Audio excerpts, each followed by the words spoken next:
There was no clenched fist salute from Anders Behring Breivik on Thursday. The defendant accepted a request to stop the gesture, a request made by the families of his victims. But it was the only hint of compassion in a day of utterly chilling testimony.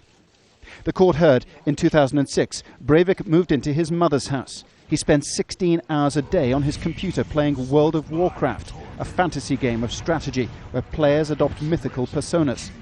But he moved on to a game called Call of Duty Modern Warfare, a visceral first-person shooting game. Players take on the role of soldiers in realistic scenarios of military conflict, and Breivik said he used it to help him train himself in target acquisition.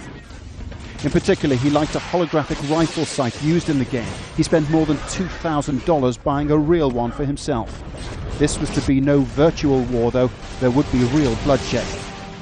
The bombing of the government building and the events of Utøya Island last July will be detailed in court on Friday, but there have been horrifying indications of what's to come. Breivik told the court, "It's easy to press a button and detonate a bomb. It's very, very difficult to carry out something as barbaric as a firearm-based action." In relation to Utøya, he said, "I am not a child murderer. I believe all political activists who choose to fight for multiculturalism are legitimate targets. My starting point was that everyone was 16 plus, and that I would be able to distinguish those not. But in the event, that was not possible. The objective was not to kill 69 people on Utøya. The objective was to kill all of them." Victims and relatives were in tears in the courtroom. I think we today have seen the very emotionally disturbed Anders Behring Breivik.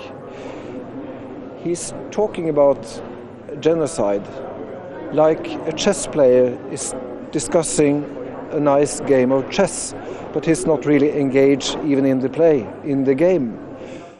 The prosecution has been patiently probing, calmly pressing. Their questions, it seems, are producing results. I think the most interesting thing we have seen is how the prosecution forces him constantly to defend his own lies. And I think they are doing this on purpose, in order to peel off layers of his personality, so to speak.